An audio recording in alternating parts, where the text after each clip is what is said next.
by Blue Fans TV. For the fans, by the What fans. a goal! That's one of the goals of the season, surely, from Gabriel.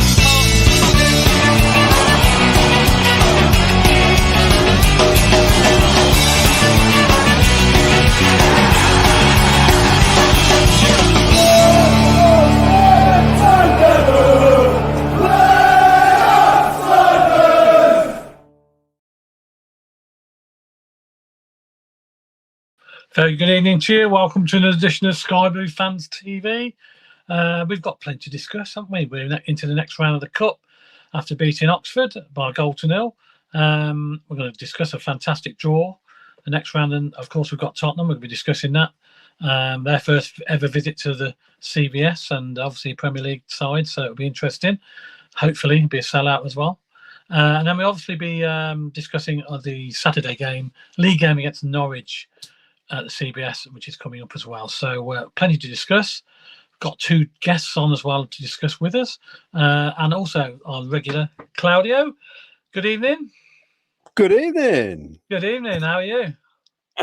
Just realised my nose looks massive on the screen at times. I've got to watch out. I was going to say that, but I didn't want to upset you. So that's why. It's saying it's not a big nose. It's the right size. It's just that my face is very small. So it's disproportionate to my face. That's what the problem is. Right, let's get the couple of guests on. We've got Jack from the Leamington Warwick Supporters Club. Good evening, Jack. Yeah. Evening, everyone. Evening, How are you, Jack. mate? Right. Yeah, not bad, not bad. You guys? Yeah, all good, mate. All good. Thank you. Been off a week, so yeah, I'm happy. Claudio's all right. He's been a week's holiday at home, so that's nice. Yeah. We've also got Paul Hughes. Good evening, Paul. Evening. How are you, mate? All right? I'm very well. I've made an effort tonight behind. I hope you see. Yes, I did notice. The last time you were on, it was pretty bare, but now you've increased your shirt collection. Yes. Hearing Claudio there made me think of Monty Python Life of Brian with the big nose. Right, plenty to discuss. So we'll crack on. We've also got Spot the Ball, Claudio, haven't we? We have, yes. I'm just going to get it up now. So Yeah. make sure I don't click on the answer. That'd be No, terrible. don't click on the answer. We're going back to that epic FA Cup semi-final, I believe. Is that No, right? I presume. Am I writing down the answers or you writing down the I'm answers? getting it up. There it is. You write down the answers if you can. Please. There we go. Oh, that's an interesting one. Is that against Man United? It is, isn't it? Yeah, it looks like it. Yeah, I thought it was. Oh, I hope it wasn't number one. Yeah, that could be painful. So get your answers in. On your comments, please. I think it's a rollover as well because it wasn't one last week, was it? Is that right, Claudia? That's right. It is a rollover, yes. They've got two mugs up for grabs. Yeah. So there you go. So, Paul, what number do you want to go for? 11. 11. It could have been anywhere there, couldn't it? Yeah. Do you want it back up again, Jack, or you? I was going to say 11 as well, but do me 12. Oh, sorry. Do me 12. Yeah, I'll have 12. 12. You know, I couldn't remember, Jack. I just said a number. Sorry about that. It's all right. There you go. You got your guesses in. So you never know. You might win a couple of mugs. Yeah, a couple If of it had mugs. been number one, it would have been a Ben Wilson special, wouldn't it? Because Absolutely. Yeah. he saved one with his Nadgers, the other. If you're new and it's the first time you're watching us, or if you're old and you've been watching us forever and you haven't done this yet, please do like and subscribe. It all helps. Look at that. Subscribe in front of Jack's face. Yes, and there's a light there. Look at that. Brilliant. Right, Right. Plenty to discuss. Then let's start with that. Well, it wasn't an epic game, was it? It was a game that got us through to the next round of the Carabao Cup, a 1-0 win against Oxford. We were all there, I believe. Well, Claudio was certainly with me. We'll start with you, Claudio. I know you gave your thoughts in that special sort of program we had afterwards. We had a little bit of a live programme straight after the game, discussing it for about 20 minutes. For those who didn't see that, Claudio's going to give his opinion on first the team selection. What do you think about the team to start with? I mean, was it the correct team he played? Well, I think a couple of shocks. I didn't expect the new lad to start straight away. That's a bit new for Mr. Robbins to do that. Yeah. And of course, the name of Ben Sheaf on the bench, which was, I think, a surprise as well. I mean, he was on the grass 2 minutes ago, and then he's on the bench. That guy must have a real good fitness about him to be injured for so long and just simply be able to be selected virtually straight away, unless he's been under wraps and he's been maybe fit for 2 or 3 weeks, but they didn't want to say anything until he was fully fit. But no, I wasn't shocked. I think the players who started needed a run out. He played a couple of players, I think, because he felt like they needed to play, which was Josh Eccles, Jamie Allen, Casey Palmer. But I think everybody else is what I expected. I mean, Bobby Thomas needed to play. He's he's still hit and miss, isn't he? Yeah. I thought Lim Kitchen played well. That was pretty good. Yeah. I wasn't surprised, but I still maintain, I mean, we're coming to the very end of the transfer market, the window, and we need a left-sided players. We need a left-sided defender. I looked at it more and more, actually. Central mid defence, we do need somebody. If Ben is back and fit and fighting, we probably could get away with not having that central defensive midfielder. But I think on the left side of defence, we need better cover. But like I said, I think I said in our thing the other night, it just depends how far Doug King wants us to go this season. And if he's happy with what we got, we spent 40 million over 2 seasons, I think, whatever it is. If that's the case, that's just shown us how much we've had to spend to get to where we are now, to actually compete with anybody in the top half of the table. That's how far we're behind, I think. But we've got to put that to bed now, and it's the future, isn't it?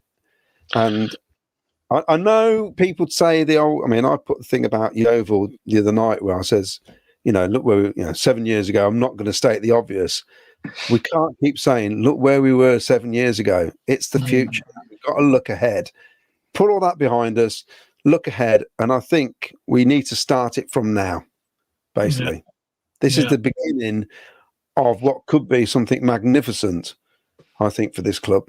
I just hope we just keep going in the right direction. Yeah, I mean, we'd all like to see to go to the next level, wouldn't we? That's what our ambition is.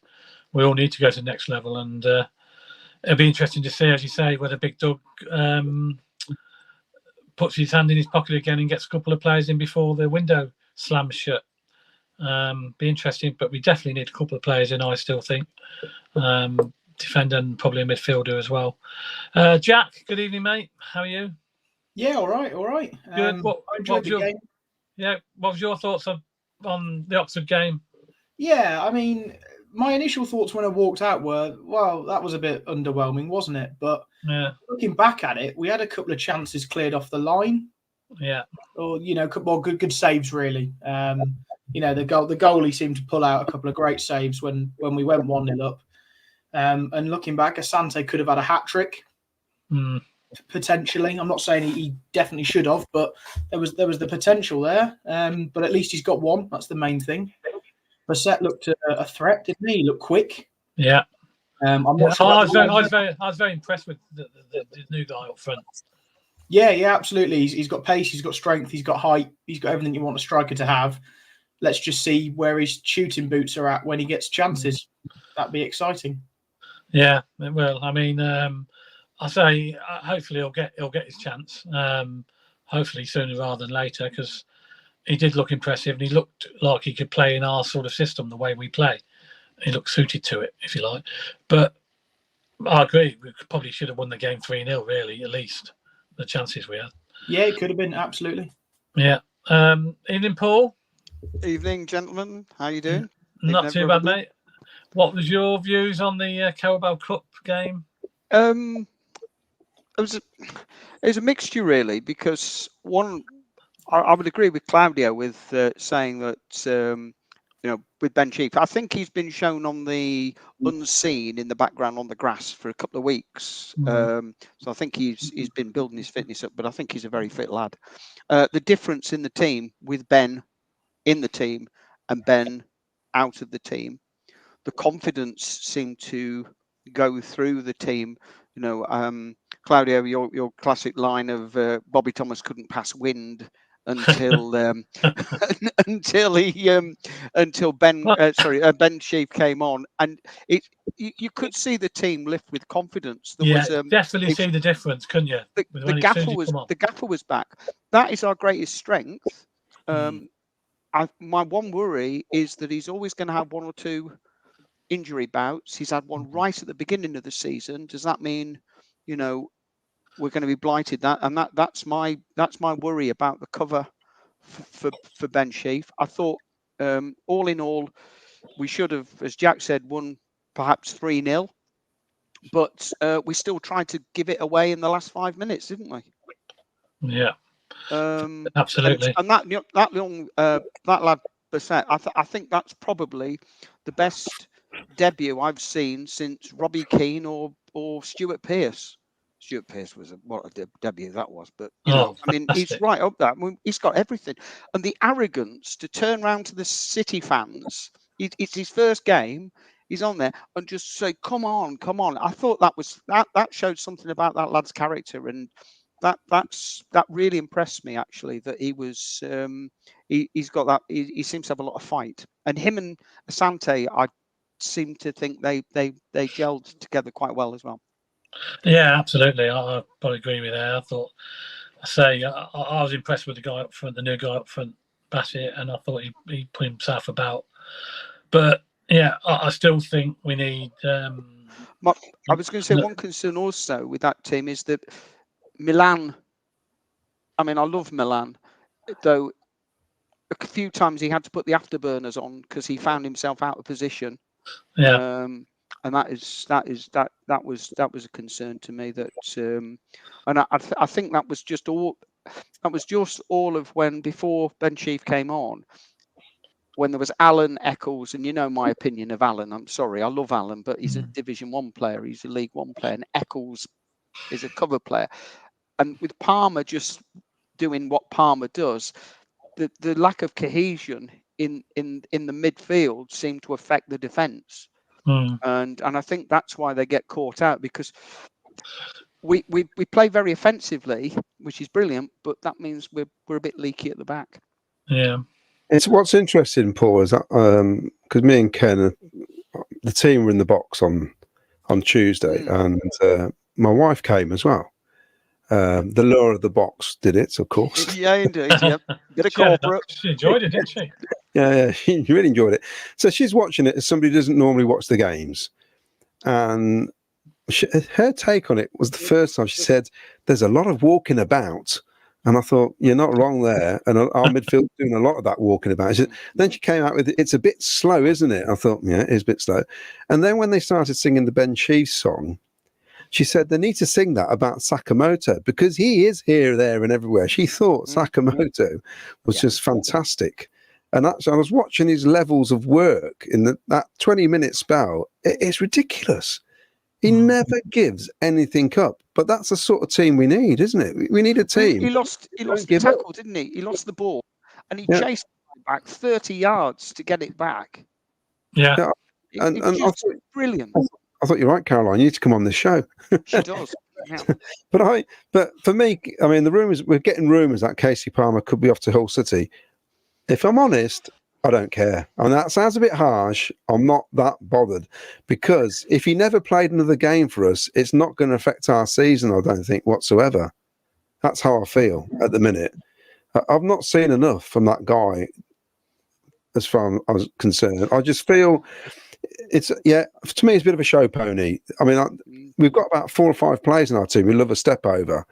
And at times the ball's not going anywhere. We're not doing anything with it. And it's so slow. It slows us down. Yeah. We just need to be more direct. And he's one of those players who I think isn't direct enough. It's a shame because he can play a through ball. We've seen it plenty of times, but he doesn't want to half the time. you know. And when you've got against the team, Wolves, he was absolutely first class, wasn't he? well, when you get him in the team, you got Hadji Wright in the team. Asante could be a bit like this as well. Mason Clark can be a bit like that as well. You know, there's too many players who they just need to move the ball quicker, basically. Yeah. And we could be tremendous, absolutely tremendous. Because when we do move it quick, we're unplayable at times, you know. And I think that's the key here, you know. And it's no good if we keep getting players who just want to showboat all the time. And also, the throwing, I mean, hopefully Bassett won't do it much longer, but the throwing of the arms in the air, the sitting on the floor, the punching the ground, you know, if you get tackled, come on. You know, you're a solid bloke. You shouldn't be hitting the deck. Casey did that quite a lot, didn't he? So, I mean, if he goes, he goes. If he stays, he stays. But I'm not that fussed, if I'm honest. No, I'd like him to stay, but personally, because I think he's a quality player. But as you say, he doesn't do it for 90 minutes, does he? He's very inconsistent, and that's the problem. He's inconsistent, and that's why he starts on the bench a lot, or he doesn't finish a lot of games. He comes off after 60 minutes or whatever. But he just needs to be a bit more consistent. And you are right. He just tries to showboat probably too much, and we probably can't afford to do that much really in this league. If we're going to win games, we've got to concentrate on winning. We can see what he can do because he scored a lovely goal against Bristol. It was well taken, calm, brilliant. But we need more of that, don't we? And I don't think we're going to get it. That's what I feel with Casey. Yeah, it'd be interesting if he does go. I mean, obviously, if he does go, then obviously, I presume Robbins has got someone else maybe. Well, to bring in? Thinking of that, if we lose Casey, we could just go to an old-fashioned 4-4-2. Because we've got Sims, Wright, Asante, Bassett. That's 4 strikers to play 2 positions. You could go to a flat 4 across midfield where you've got Sheaf, Rodoni, Torp, Eccles, and Allen. Therefore, you don't need another centre mid. So if you lose Casey, you then pump your resources into either a smashing central defensive player or some extra cover at right back to give Milan a bit of rotation. Because at the moment with Latty, it's rotation, but then Latty's playing centre back, and it's not then real rotation, is it? And personally, I don't think Latty's brilliant at either position. He's good enough as a cover, but he's not a first choice for me. So you lose Casey, all it does is change the dynamic to a 4-4-2. Yeah, it'll be interesting to see what happens in the next 24 hours or so. But if he's going to bring some players in, I do probably expect maybe a couple to go out, maybe on loan, or as you say, Casey Palmer moving on a permanent deal. I do expect that because otherwise the squad's going to be too big, I think, isn't it, to please everybody, if you like. Although we all like having a big squad, we've got to please everybody, haven't we? That's the problem. Okay, I mean we've got the goal, Claudio, haven't we? From Tuesday? Yeah, shall I get it up? Play that. I'll play the goal. Bear with me. If anybody did miss it, bit of a deflection.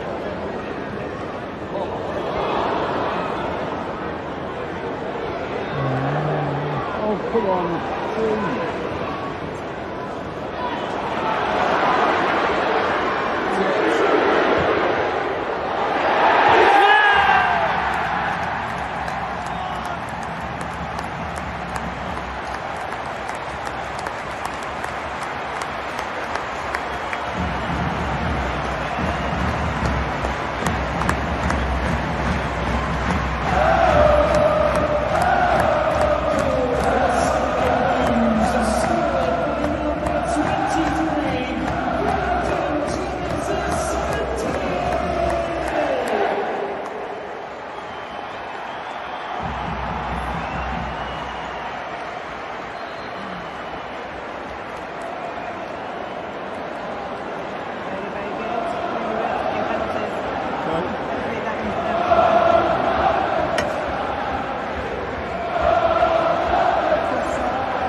Let's hope that's one of many more to come.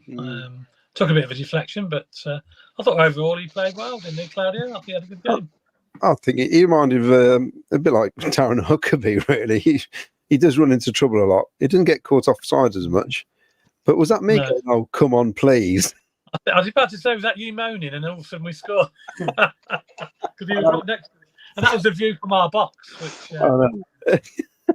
Ironically, it was Alan that made that interception and the pass to Casey. So Yes. I know. I did note that. Yeah, Jamie Allen. Yeah. it was a very poor pass, though. Yeah. I think that's what I was going. "Oh, come on, please." That's probably why I said that. Let's just remind you of Spot the Ball, which is in operation tonight. You can win yourself 2 mugs. Yeah, let's put it up there. Keep my work going here. Interesting. Yeah. Get your guesses in on your comments, and then we'll do. What a difference to talk when Sheaf came on as well. Oh yeah. And there's a run that Ben did where he got the ball, collected it, and kept going. I thought, oh, haven't we missed that?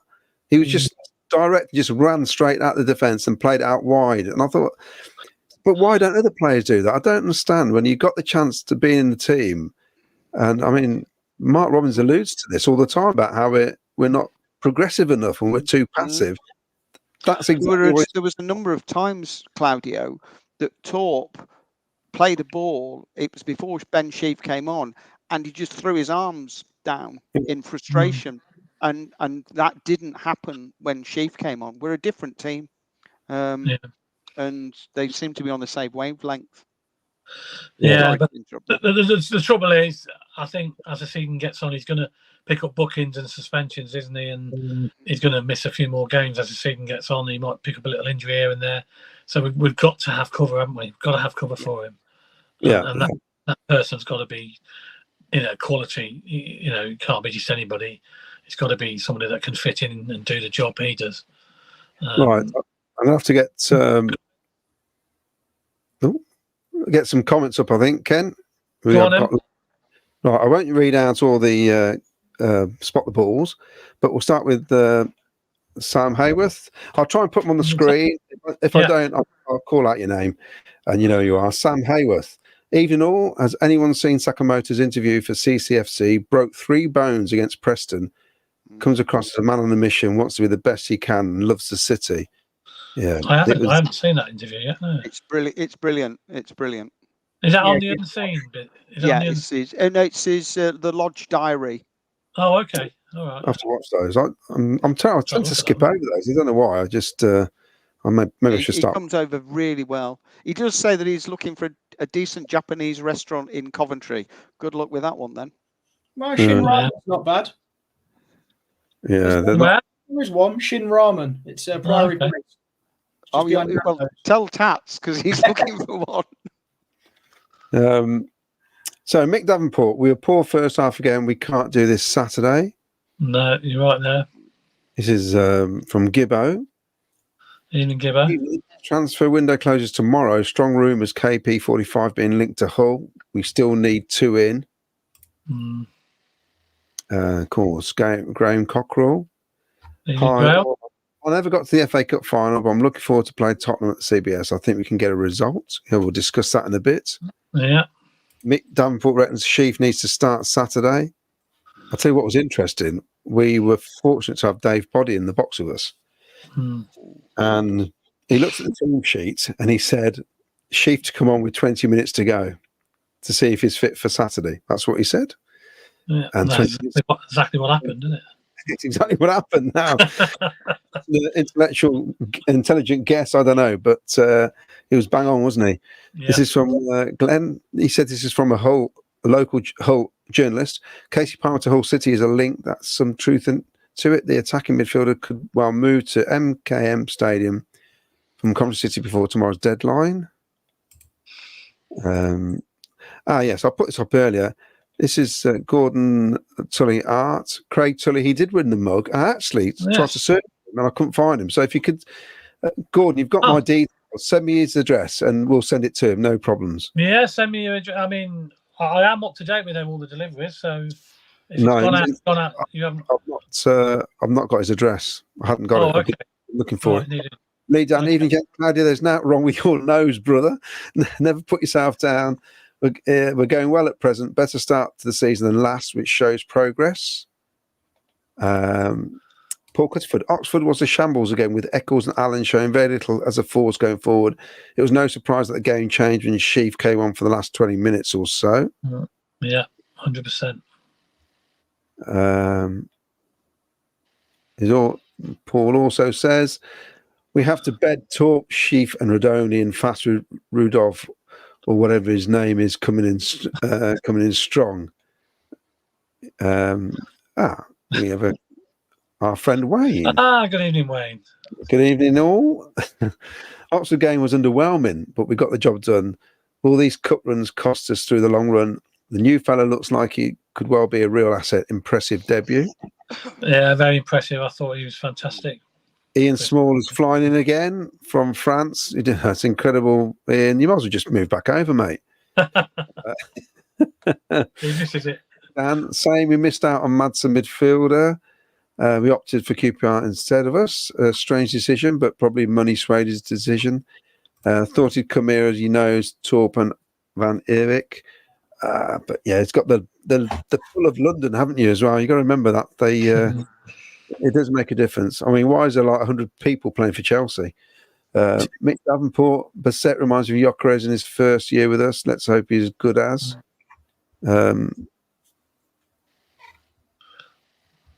This is from Wayne. Sheaf, although he is a huge asset, he's also a massive problem. When we don't have him, we look void as a team. With him, we seem to be a different team. Yeah, fully agree. Yeah. I think we all agree. It's not Sheaf's fault, though, is it? That's not getting a proper enforcer in for cover or to play alongside him. Yeah, and I think Robbie should know that. Surely we all can see it. So I presume he's on to that to try and get somebody in. Gavin Spicer. De Silva played well against Oxford. Sheaf came on and looked fit and hopefully will play 60 minutes Saturday. Allen and Eccles kept turning the ball over. Palmer frustrates. I do find that Mark Roberts' interviews have totally changed, haven't they? Where he's quite deliberate in what he says. There's no hiding stuff anymore. He doesn't actually name players, but he's quite critical. Whereas before, I don't know. He wasn't. He held back a little bit before, didn't he? Yeah, but it's almost like do you reckon it's like a defence mechanism now on his behalf? Maybe. I think it's probably the pressure being put on him. Cece were like, "Wow, if we do all right, that's it." But Doug's probably pushing him more than he's ever been pushed in his life. So he's got to get his points across to the players, hasn't he? Yeah. Well, we spent money, haven't we? So that's the pressure. Well, Doug wants. He wants to do well in the cups where that wasn't a pressure before, and that heaps. I mean, we saw with going to the semi-final, it heaps so much pressure on your squad because I mean the games just keep coming thick and fast, don't they? I mean, talking to the former CEO on Tuesday, it was a club policy. The first round of the League Cup, because there was 3 games in a week, they just felt they couldn't risk playing everybody in that second game when you got a game on a Saturday, which is why you rotate players, and that's what they used it. I think that has changed now, definitely. You definitely put out, because you would have kids on the bench if you remember, but that's not happening. It's which for the fans, I think that's we pay our money. I'm paying. Well, I didn't pay on Tuesday, but normally, you pay for your ticket. You want to see a decent team out there, don't you? I don't want to see the under-23s playing. Well, that's the difference now. We can look at the bench, and we've got another team on the bench, haven't we? Really, that could play. That's 2 cup games they've come on and changed the result. Bristol and Oxford. This is from Covandi. I agree, Claudia. KP likes to flick and spin when he doesn't need to. Perfect analogy of KP, Claudio. Show pony. That's from Sam Hayworth. Hang on, sorry, Claudio. Just to go back there, we actually scored before any subs were made on Tuesday. Were they? Oh, yeah. Well. So I know the subs made a difference in the visual performance, created chances, forced their goalie to make a couple of brilliant saves, but the goal went in before any subs were made. Oh, right. Okay. He's right because Alan made the Alan did, yes. Yes, he did, interception. Yes. and Bassett got the crowd going. He ran to Singer's Corner before Asante got there.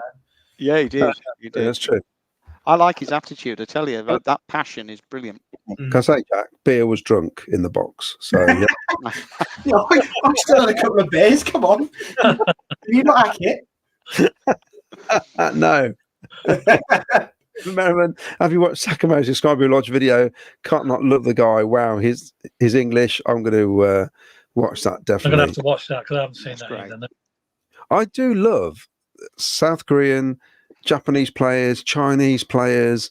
There's this sort of work rate is incredible. I just think it's pure grit, determination, and you can't go wrong. You cannot go wrong. The culture and the ethic. I've been to Japan, and it's just sort of within their just everyday life. They're all just very polite, very hardworking. It's it's a great attitude. Mick Davenport reckons we need a decent midfielder. Also, Wayne Litwood losing Palmer could mean more game time for Alan and Eccles, which is not what we need. Trevor Merriman's not fussed about Palmer either. So it's interesting, isn't it? How we've got views on different players. Let's keep going down with more comments. And I'm going to ask some questions about the actual night itself in a moment. Mick Davenport, we need to do everything we can to keep Sheaf, or we're going nowhere this season. Peter Doolan, evening, guys. Looking forward to the Norwich game. Hopefully 3 points. Keep up the good work.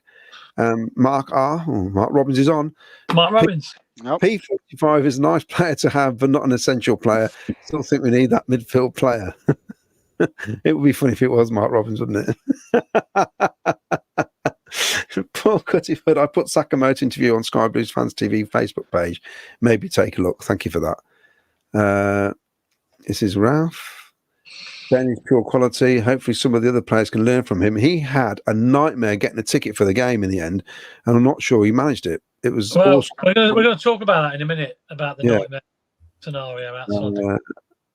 Right. This is from Mandeep Singh. People in favour of KP out, yet no answers who takes his position. Robbins does not play 4-4-2, so Palmer needs to stay. Creates chances. No one does what he does in the squad. Well, I don't. He started playing 4-4-2 when Robbins had, that was his first full season. That's how he started. So I'd probably say that was his preferred formation at the start of his return to Cov, to be fair. Yes, that changed, but that was more, in games when he went to a back five because he tried it and we battered Fleetwood, so we stuck with it. And going back to a 4 earlier this season last season with the change of goalie, it just things happen and you've got to adapt to the squad you've got. And now it looks like on paper, I will say on paper, and I'm not an expert, but on paper it looks like lining up as a 4-4-2 might be the best thing for the squad and the players we have to play positions. Otherwise, you've got 4 strikers trying to play one position. One of them will leave. But it's always good to have a plan B, isn't it? If it's not working, we can change it. And it's always good to do that. As long as the players can play in that position, I think it's great that we can change tactics if need be to suit who we're playing, basically. This is from Just Max. Think we get one more signing tomorrow, maybe a midfielder. Hear about the KP rumours. I'm not sure how I feel about it. It's a good point from Denning 96. KP 5 games, 3 goal involvements. Sounds like he's doing fine to me. Moving the ball. I don't know if you've noticed with KP. I made the point before on the last show. He seems to have a good game when he's angry. Bristol's obvious because he got so much grief. He also had a good performance against Wednesday. And he shows a bit more passion and drive where I feel he did less showboating against those teams. But it might be right, it might be wrong. But when he's up for it, or in a big platform, which is, as I said, that performance against Wolves, he looked almost the best player on the pitch at times. He was fantastic.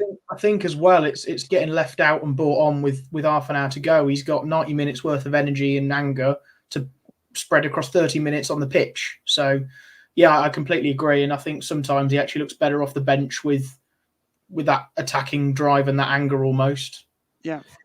Well, he took him off with 3 minutes to go because I think Mark Robbins thought he was going to give away a goal because for 5 minutes beforehand, losing and giving free kicks away against Yeah, Oxford. he Brought did. Rodoni, 'cause he's, it was crap for the last 10 minutes. It was crap. Yeah. we've got no energy. Mark R, moving the ball quickly seems to be Rodoni's game, but he does seem to disappear from games. This is from Wayne Littlewood. Claudio, I think MR and his interviews are totally different. I think that's down to the pressure of money being spent, which needs to equal results. MR won't take all the blame now. Yeah, I agree. I think money's the pressure. That's what's probably changed. I'll read 3 more comments and we'll look at some photos. Lee Dan, do you think a very good midfielder would come to Coventry when they know they'll be playing second fiddle to Sheaf? He has to be a loan move from a top Premier League club. Mark R, given De Silva's performance on Tuesday, who are you starting at left back? We'll talk about that when we talk about Norwich. Yeah. And let's read this one out. This is from the boy. We need RCB. Bobby Thomas is useless. The lad literally can't pass a football 4 yards. We need a central midfielder that is conservative-minded but has a box-to-box engine with a bit of physicality. Right, I'm going to show you these photos and see if anybody was caught up in all this. Well, it was absolute chaos outside the ground, so we were hearing. And we had a picture showing people outside the ticket office, didn't we? So we had this this photo here. This was sent to me 5 minutes before, was it? 5 minutes before kickoff. Now I know the club have sent out details about getting there early, get your tickets beforehand, all the rest of it. But it's not always possible, is it? You know, I mean, and some people decide late on if they're going to go to the game. Why wasn't there any cash turnstiles? Because they said there's no cash turnstiles. Why? No enough staff? Is that the reason? They're trying something new, apparently. And it's a bit weird. I just don't understand it. I noticed against Oxford in the league game, they were handing out tickets to the away fans from what looked like a table outside the away end. So it seems like chaos to me. I know I've been to Leicester before where they hand out tickets from what looks like a burger van outside the ground, but that's designated. That's obviously, they've got a proper system there. This looked like a real, one of those put-up tables they've quickly put up outside the ground. And I thought, this is chaotic, this is. And when I saw that photograph there, I thought, we just can't seem to get it right, can we, with things like this? No. There does seem a missing in the professionalism, because Doug King said he was going to come in and be professional on that. I mean, some of the, I had to get this shirt sent to my sisters in Stoke because they couldn't send it to Cheshire. The ticket debacle, the away shirts, and I don't know, it just seems there's some things that go on behind the scenes that are sort of income generating, because if on a sunny evening or something, exactly as you said, Claudio, a lot of people are going to go, oh, we might as well go up the game. Let's go up the game tonight. If you've experienced that, you're not going to go, and that's going to cost the club revenue. Exactly. People will be put off by that. They don't want to queue. I think the problem is as well, the club put a lot of stuff up on social media. Believe it or not, there are thousands of people who don't really use that as a way of finding out what's happening at the club. Some people would just go on the internet and sort of try and look at Coventry City, look at the web page or something. They're not looking for Facebook posts or Twitter posts or whatever else posts they're going to do. Maybe the announcements aren't clear enough. Maybe they should be saying season tickets, this is the point of where you can't get them anymore, or you've got for so long before you get them on your card. I mean, I don't know what the answer is, but I think you're just asking for problems. If they're doing that Saturday, it's going to be chaos, absolute chaos. Well, they had stewards, and we've got a picture of it, haven't we? Stewards blocking the entrance. You couldn't walk all the way around the steward. Look, I mean, this is ridiculous. A new barrier to stop us attacking Oxford fans. Oh, and getting to Car Park C, you couldn't make it up. Do you park in Car Park C, Jack? Yes, yeah. But because I'm Singers Corner, I can just go straight down the hill, sort of past the subway to the arena. I go straight past. So whereabouts is that then? What's that? Yeah. That is just like going up the ramp past the club shop. By the clubs, yes, that's right, yeah. So they're trying to stop you coming that far. Well, to be honest, there was a handful of Oxford fans there. There wasn't many Oxford fans there. Hang on, there's it wasn't a problem. Hold on, two things on there. Yeah, they've got that barrier up, but there's a footbridge that goes over the A444. That's literally where that zebra crossing is. There's a footbridge that goes to Car Park C. Might be the wrong area you parked, but you can get there. And they've closed the whole bleeding road and the A444, so you could just walk across it. You've got 2 ways to get to Car Park C. And you're complaining that one of the ways to get there is blocked off. Come on.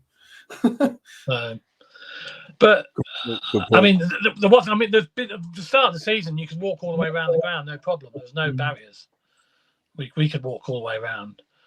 It just seems strange. Hardly any fans. Oh, don't call me back. Don't know what happened. Hardly any fans there. They put barriers up, so I don't know. I don't understand if they think it's going to be problems. They're not going to be problems. I think this is now. I've got to say, it is not the football club. This is the arena that are doing this. Yeah. So I think there's a lot of blame going towards the football club. It's not the football club. It's the arena owners who are doing all this now. And I said it last week. Every home game, it's costing the club £6,000 to shut that road off. We're paying it, not the arena. £6,000 a week is a footballer for us, isn't it? Mm. You know, so and we're paying it when I don't think there's any need to. Yeah, it's great. I mean, Christ the King, it's great walking across the road and there's nobody there and it's wonderful. You know, it's quite, and it feels a bit odd, doesn't it? It feels a bit dirty, in fact. You shouldn't be doing it. But you know, you do it, but then you think that's a lot of hassle for a lot of people. And if you actually parked at the ground, you ain't getting out, are you? If you're by the actual casino around there, how are you getting out? How long did it take you to get out, Jack, the other night? Did you get out pretty quick? We park, like, we get there really early and we park right at the front of where when you go into Car Park C, literally like one of the first 20 spaces on the left. So we get out easy.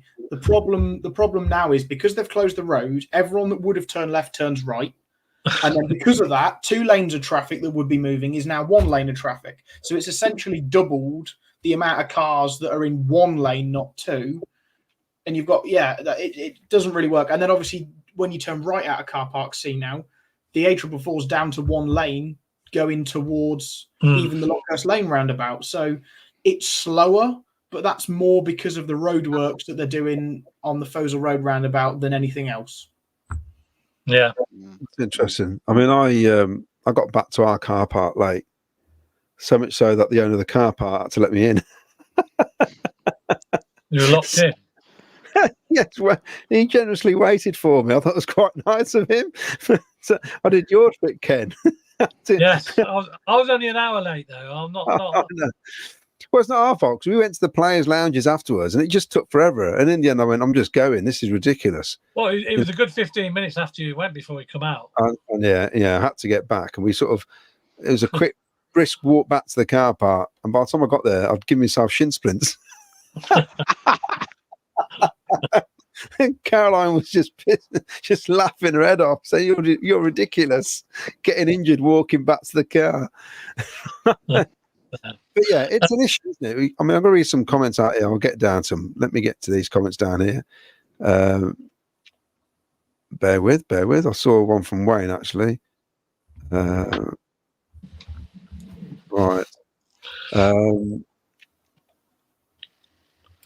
Right. Wayne says, commercially and operationally, we are still a shambles. The ticket queue 5 minutes before kickoff was embarrassing. How the club can't see and fix this is unreal. As for having no cash turnstiles, clearly they want to pay all their tax. This is from Ralph, because he sent me a message. I was outside the ground at the time, Ralph. I was down in Twinwood for 6 days, and my mate Ken spent 6 hours trying to get tickets on our season cards without success. So we didn't go to the match Tuesday night. I wish they could kick out Ticketmaster. Well, yeah, unfortunately, Ticketmaster, the ones that make all the money, they're the booking agent, aren't they? They seem to be making loads of money on the back of this. Yeah, and I think they did look into changing about 2 years ago, and apparently they're the best still. So it's a bit worrying. And I suppose to do it in house is a massive operation now, isn't it? And I don't think Well, they'd have to employ a lot more staff, wouldn't they, and do it in house. That's the problem. The bigger you get, the further up the ladder you go, then the more fans are coming in, so the more staff you need, isn't it? And it's going to cost more money. So, and a lot of the big clubs have got Ticketmaster, haven't they, as well? So, well, this next comment leads us nicely, I think, into last night. This is from Adam Shaw. Tottenham can go from looking world class to absolutely bricking themselves in a matter of minutes. Good team, but weak and vulnerable, and they take a lot of risk building from the back. They do. They do. We got the draw. I think we got some images here, and here it comes. I wanted the panel's view on this draw. I mean, I don't know who watched the draw the other night. I stayed up and watched it. Seemed to take ages to get going. Eventually, when it come on. Now, the first four or the first 5 fixtures are the teams that are involved in European competition. Yeah, 6. Yeah, first 6. Yeah, so they get priority.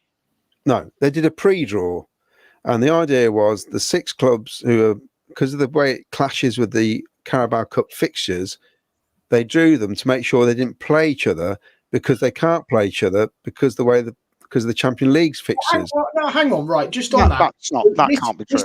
This Carabao Cup fixture round is over 2 weeks. Week 1, there's a Champions League game. Week 2, there's not a Champions League game. So week 1, both Tottenham and Villa are going to be playing in Europe somewhere, whether it's home or away. The following week, they're both going to be playing in the Carabao Cup. So if they're both playing in the Carabao Cup, the second week, why can't they play each other? Because they'd both be playing anyway. So why does it matter whether they play each other or not? Because the Carabao Cup draw was done before the Champions League, which was done today, wasn't it?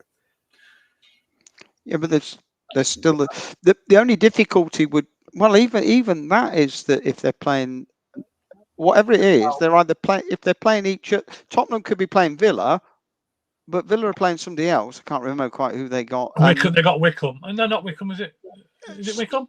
Yeah, Wickham away. And we're playing Tottenham. What? That's 4 teams playing each other. That's no different. I think it's that it's seeding, and they want an easier path to Wembley. But really, they're all seeded anyway, because they don't. When we were in the top flight, you never played in the first round. You came in the second round. So that's a form of seeding, isn't it? Well, FA Cups, the top teams come in on the third. But also, round 3. So everybody there. But that's what it's about. Nobody wanted Wickham. Nobody wanted Stoke. Nobody wanted Leyton Orient. Most of everybody wanted to play a big club at home. We've got one. I don't think it's a problem. I think it's great. And in fact, well, I say it's a big club. I said on one of my posts, it's the 4th biggest club in London, isn't it? After West Ham, Arsenal, and Chelsea. Is Madders coming home? Well, I noticed he put a tweet out, didn't he? Said it's nice to come out, nice to be coming out. Whether he'll play in that game, you don't know. Exactly. Yeah. They're playing Arsenal on the Sunday, I believe, before they play us, and then they got us, and then they got another game, obviously, on the Saturday. So, and then they got a European game. So, I think what's being puts out for us personally, playing them at home is a good draw for us, because out of the 6 teams that were, if you want to call it seeded, that's the one team I would fancy us at home to beat. Yeah. Out of all the others, they're so wide open. If you've seen them play, they're great to watch, but it is ridiculous. And with our pace, we've got a chance against that team. Well, the Premier League, if we saw it last year in the Wolves game and the Man United game, they didn't press us because they don't play that way in the Premier League. You can't get that close because of the skill. So they don't press you quite hard as Bristol did. I mean, I thought in the Bristol game, I thought their midfield was fantastic. They were right on it. And if only we could, I'd have taken a couple of their players, to be honest. And that's it with Spurs. Spurs aren't a pressing team either. And I don't think the team that will turn up. So I think we've got a real chance against them. And they're dodgy at the back. If Hadji and Sims get physical with them, I really do think we've got a chance because they'll give us space. Mm. Be an interesting game, very interesting. It's not, and of course that'll be their first ever visit to the CBS. They've never played here, Tottenham, so it'll be another first for them as well. So and their fans. It'll be Maddison's left knee, that own goal. Yeah, and Maddison's left knee. I like it. do we mention 87 yet, or is it too early? I've just have.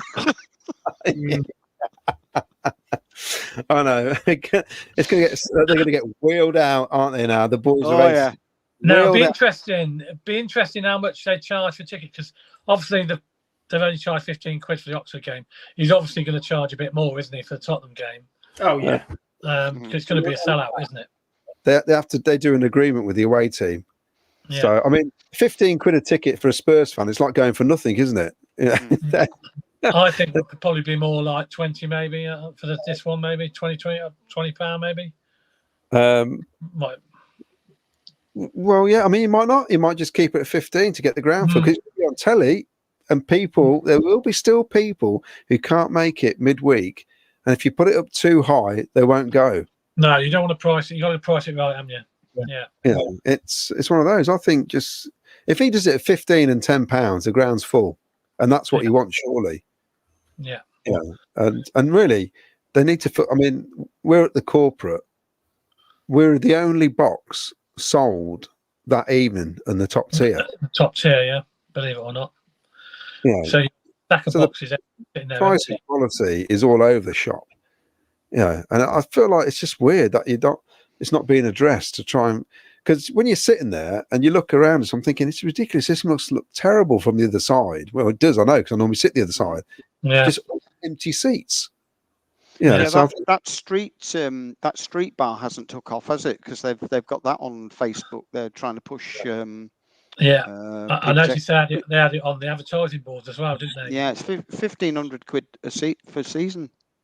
It's a lot of money for sit up there with a bit of food. Bit too expensive. I don't know if you get food with that, do you? I'm not sure. Yeah, you do. That's the street food. That's the idea. It's a street food. There's restaurants and like. Even so, that's expensive, isn't it?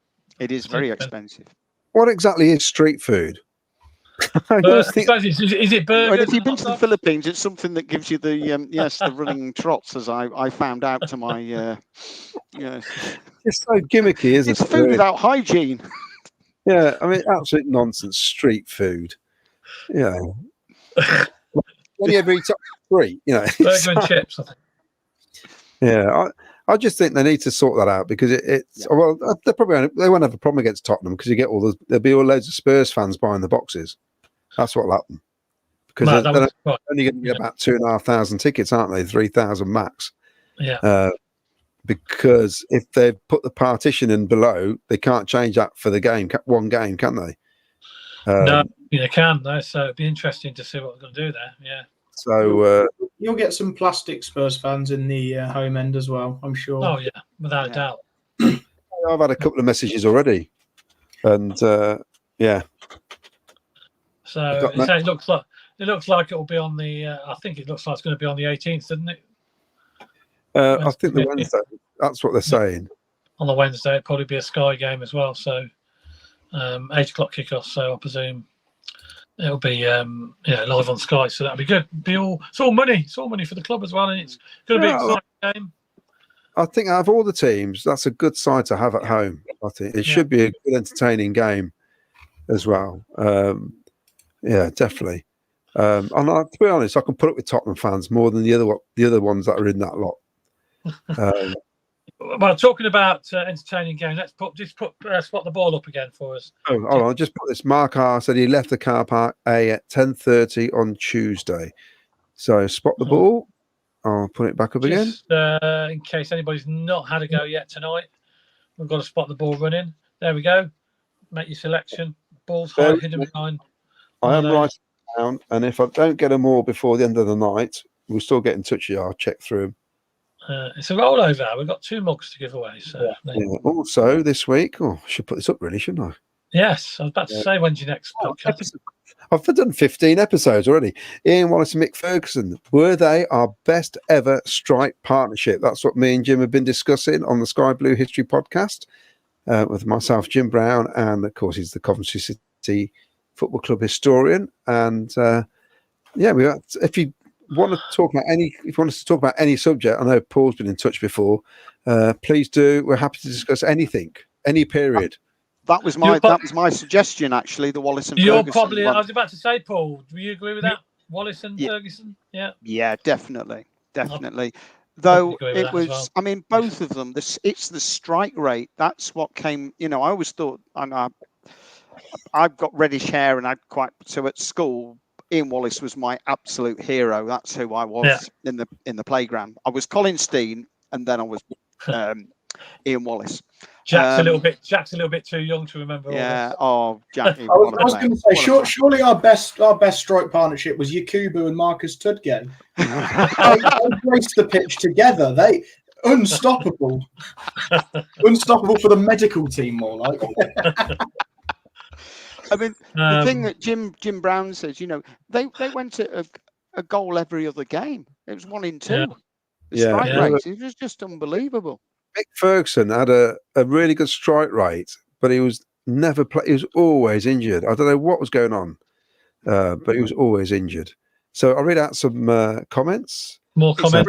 By the way, I'd recommend it to anybody. It's brilliant, that series, Claudio. You and Jim do an absolutely wonderful job, and I'm it's fantastic. As a record of our club, it's superb.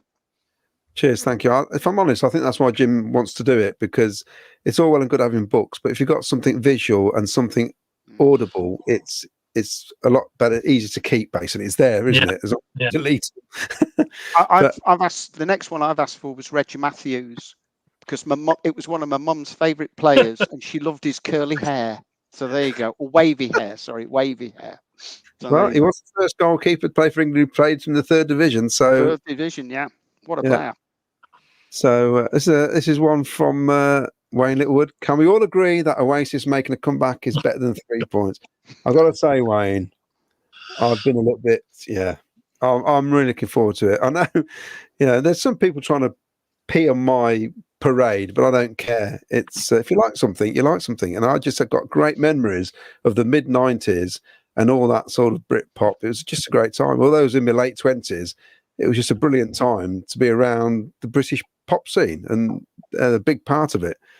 And, their concerts, not always brilliant, but always good fun. I did see, I must admit, I did see them at the CBS when they played. When was it, 2009? I think it was 7, 6. Like that. Yeah, the Enemy supporting, I got covered. Yeah, I've seen them. So good. It's a good job I was wearing a cagoule that night. So. Yeah, it's the only time I've seen them live. Anyway, my mate runs a taxi firm, and he actually arrived in his taxi, and he parked up on just by the Longford engine, and we come out, and some lads come out the chippy, got no way of getting home, and they're desperate because can you give us a lift back to Leamington? My mate went, it just so happens I'm going back that way, and he basically charged them, paid for our tickets. It was brilliant. It was a great night. So, anyway. So more comments. Kimo Savage. Hello guys. Train times are a joke too. People leaving the games early so they can get home. That's right. Because Miles, if he's on the train, he has to leave about 10 minutes before the final whistle, which I tried to put so I give him a lift home. It's just ridiculous that you have to leave. I thought they'd have sorted that out by now. I mean, 1 minute they haven't got enough trains, and now they can't get the timetable right. So I don't know what the problem is there. Yeah. Mick Davenport, the draw was fixed favouritism for the teams in Europe. The competition should be scrapped. Higgins, how is Miles doing after today's hospital visit? Anyone know? Bless him.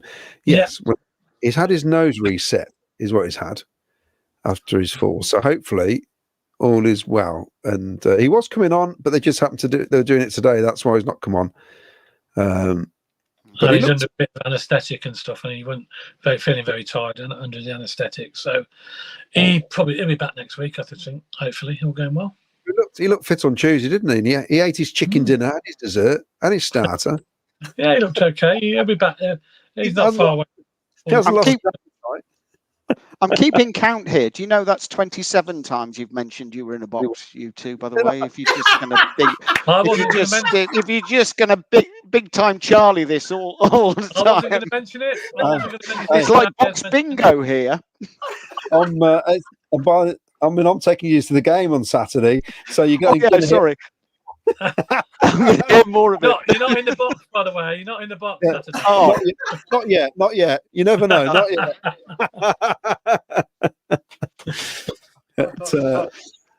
I must say, thanks very much to Brian, who looked after us well, actually, on Tuesday night. Yeah, great host. Enjoying an evening, guys. Sorry, just joined. Can't believe they didn't have gate sales Tuesday night. Last week of the school holidays, a lot might have on the day decided to come to the game. Great draw against Spurs. Wonder if they'll have 87 replica shirt on sale again. Well, that'll be it. That'll be the next thing. The 87 shirts will be back in stock. Obviously, it's a big deal. I mean, it's going to be a big deal for Jack because you never seen play Spurs, have you? Nope. Same for my son. Us here, I reckon I've watched them 50 times play Cov.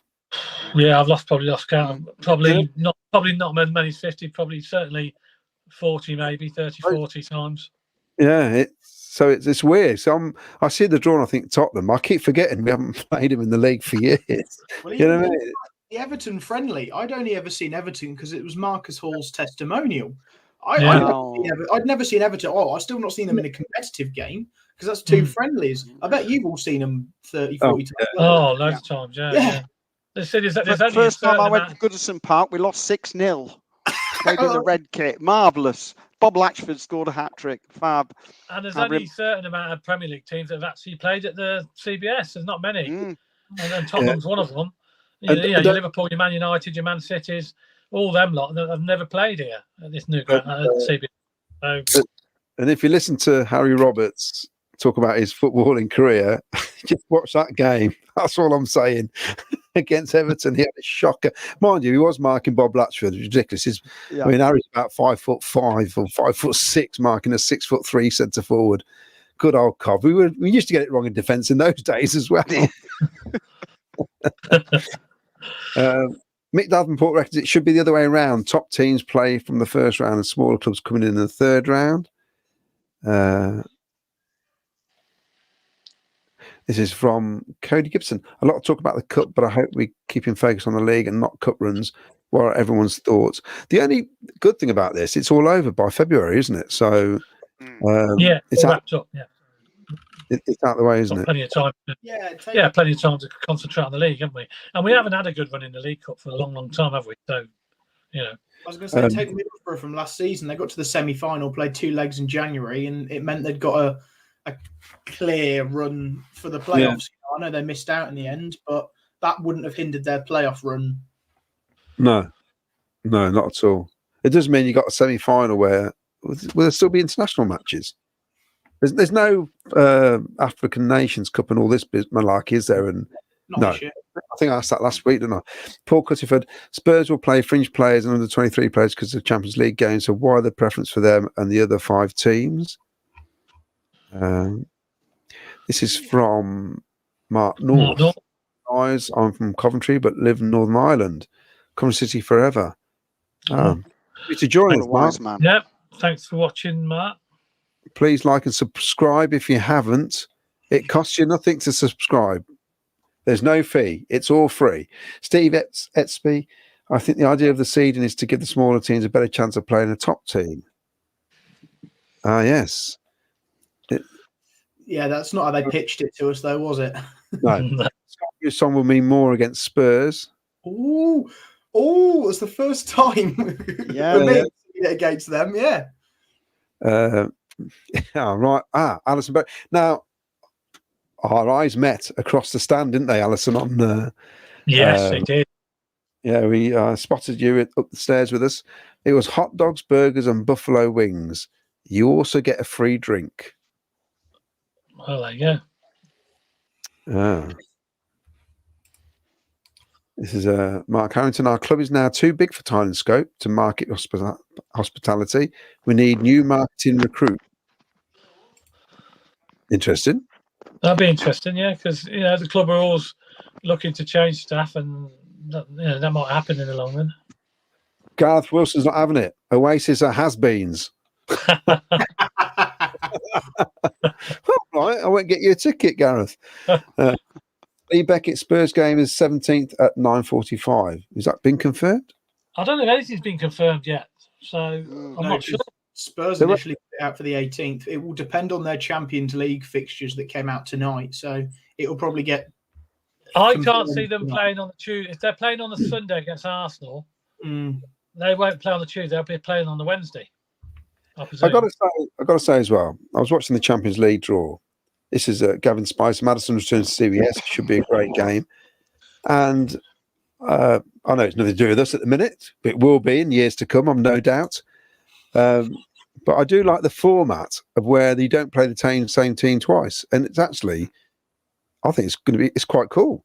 And I was looking at the Villa games, believe it or not, and they've got Celtic, Bayern Munich, and Juventus at home.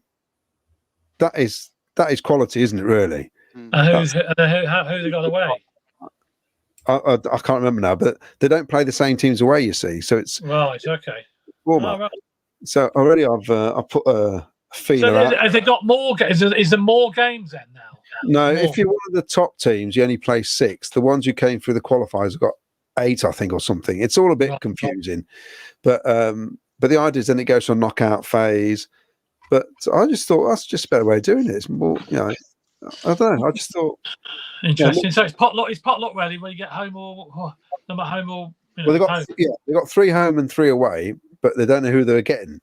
Right. So they're drawn, but my mate's a Villa fan, was loving it. He says we'll probably get hammered, but what 3 great fixtures we've got. Yeah. And I just hope just one day, we get a chance. Just one day. You never know. You never know.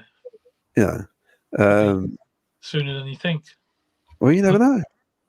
We got just one thing. A point of interest is one of my clients did the construction company. They built the Spurs training facility. Their training facility. Yeah. And they actually, when they train, building is pressurized, so they train at altitude.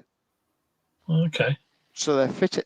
Some of the technology he was telling me about, it doesn't do them any good, but so the ability to pressurize the gym, so they're actually working as if they're at altitude, so they work harder.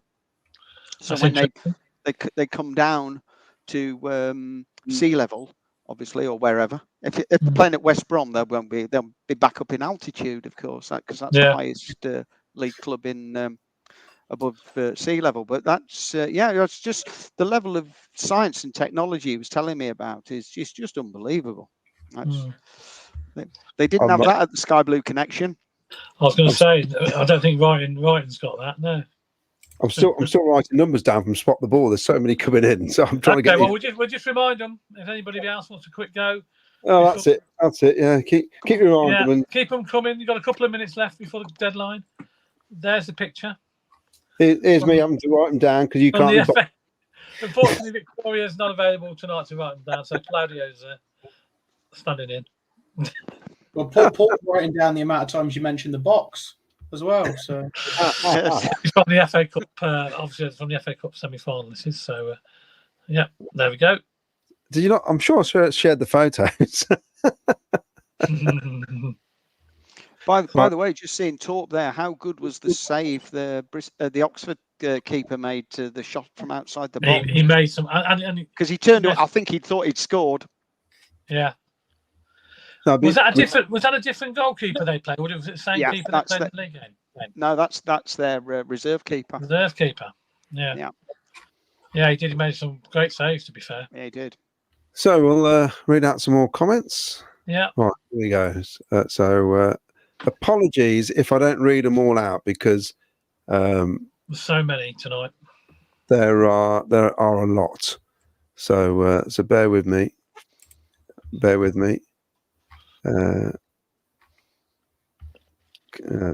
me. We're bearing. We're going to go and talk. We're going to talk about the Norwich game very shortly as well. So and FIFA, and a bit about FIFA as well. Yes, if you're into FIFA.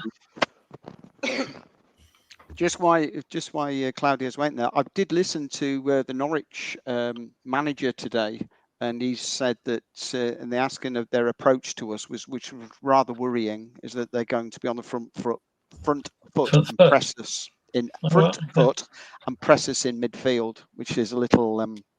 Okay. You must have watched how Bristol played. That goes one of two ways for us. That could suit us. We go through them like a ton of bricks, or they come through us like a ton of bricks. There's no in between. Yeah, we're definitely going to win 5-4 or lose 5-4, aren't we, this season? Yeah. Right. I'll get these comments going now again. Sorry about that. Right, go on then.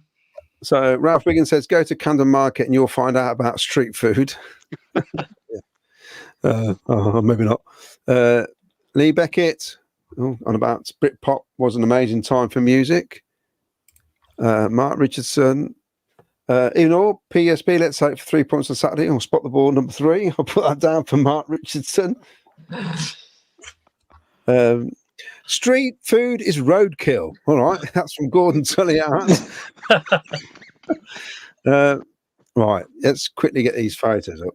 CBS, we live and die in these towns to be on FIFA, shows we're getting more recognition. Yes, I'll just get these. Shall I get the photos up? Yeah, put the photos up. This very, is.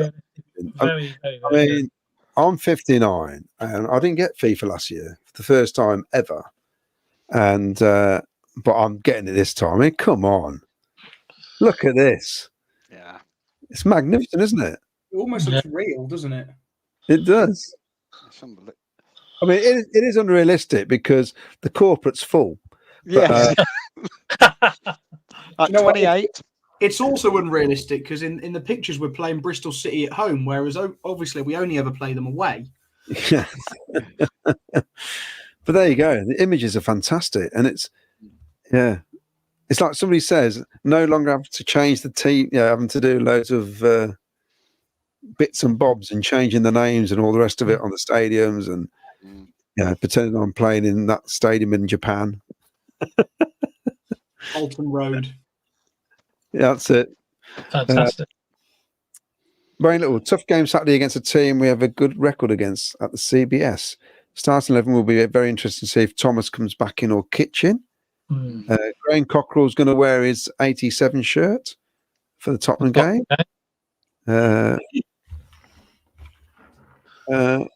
And Joyner says, by the way, Claudio and Ken, were you in the posh people's boxing? I think we were.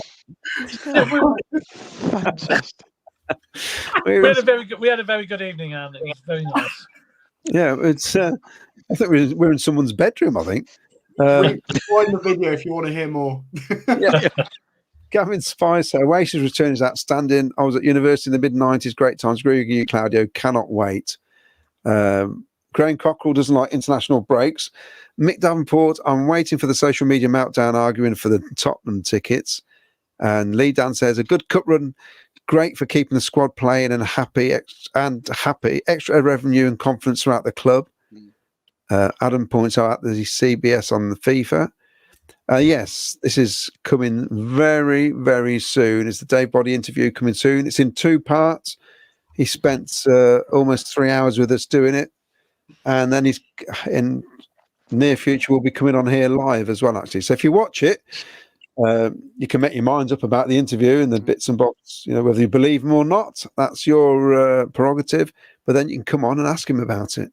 And he's very honest. Very honest.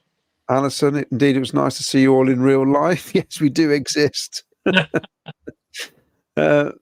Daniel Copeland, I hope the CBS atmosphere will be better than Oxford on Tuesday night. Appreciate it was Tuesday night in the cup game, but it was flat. For this Saturday against Norwich, let's get singing. I will say, because I'll let Ken start talking about the Norwich game while I write some more of the spot the balls down.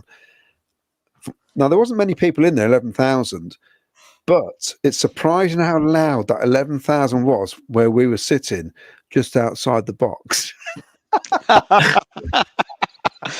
30. But it was, wasn't it, Ken? It's impressive. So when it's full, it's really loud on that side of the ground. So yeah, very loud. Even 11,000, the 11,000 there still sounds louder than the 11,000 we used to get 4 or 5 years ago.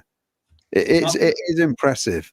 Because Singer's Corner is properly full, and everyone else wants a part of it, moves as close to now, and that corner's wider. It's not just 3 blocks and then a long. It's obviously wider round behind the goal, so it's all concentrated into a corner rather than spread out across the whole side of the ground. And the safety standing must help as well, I think. Just there's been lots of things that are contributing to, and we're getting a culture, aren't we, of singing and making a lot of noise. And I think we've got some great songs. I mean, you hear Middlesbrough and places like that, they've got 2 songs and that's it. I mean, we've got a full songbook. Spurs have. Spurs have got no songs. And when the Spurs come marching in. Marching in, that's the only song I know. Or Come On You Spurs, that's it. Yeah, come on you Spurs. They might do a bit Another of Chaz and Dave song. Any Chaz and Dave, they've passed away now, so they've got no songs. I've actually that's probably indelicate. I have actually got on a 45 Aussie Goes to Wembley. I bought it. Only Chaz for the bit. Dave. Because it used to make me laugh, that bit where he goes, Indy Cup for Tottenham. I do remember it. Yeah, I do. It used to crap me up. I'm allowed to do a Latin accent, so before anyone gets offended, coming from a Latin background, that's allowed. I'm just putting that. You lot can't do that. I'm allowed to do that. Ken, let's talk about Norwich. Norwich on Saturday. Hard game, because it's always a hard game against Norwich, to be fair.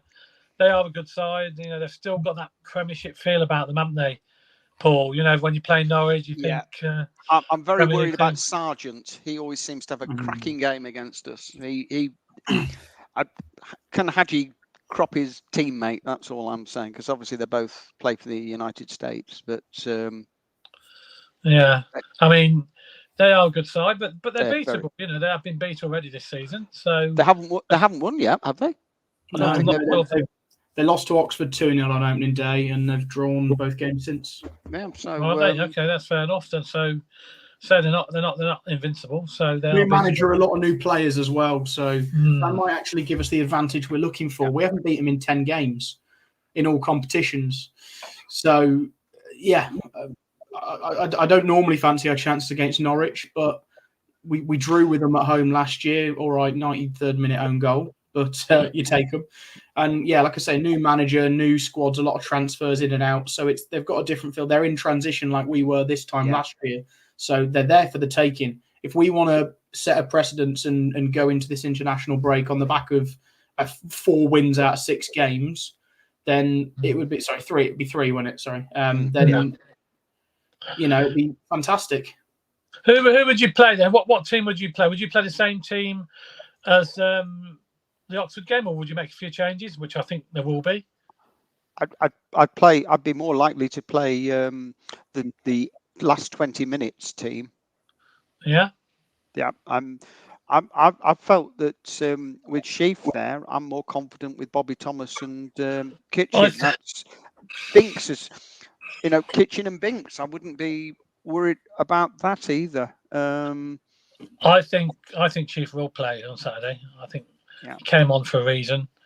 They wanted to make sure he's obviously been training hard, and he just wanted to.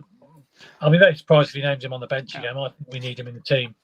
Mason Clark, when they switched him over to the left, looked a different player, didn't he? If anybody noticed that. I mean, on the right, I know they've asked him to play on the right, but he's definitely. Well, I think he played most of his games for Peterborough on the left, didn't he? Yeah, he did. That's where he wants to play. He scored a hatful of goals, to be honest, didn't he?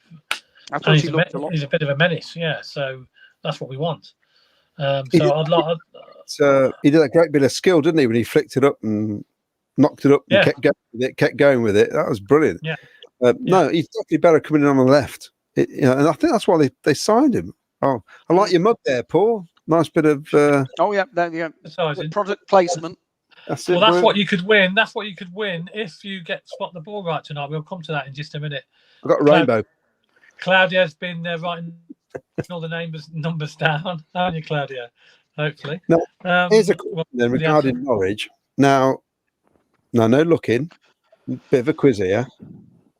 We played them in the League Cup and lost 6-1 to them only 8 seasons ago, 2016. And we lost 6-1. Yeah, I think Maddison played, didn't he? Look, I'm doing the questions here. Only because I was at the game. That's all I remember. That's not one of the questions. But you're right, Madison. Not only that, Tony Andrew played as well. Oh, for okay. Norwich. Oh, But can any of you guess any of the players who may have played for us that night? Oh, go on then, Jack. Well, I know the goal scorer for us would have been an ex-Norwich player in Ruben Lamirez. That's correct. It was a penalty. 1 point for Jack. Any more? How many do you want me to name? Go on then, have a go. go on then, Jack. God, Ryan Haynes.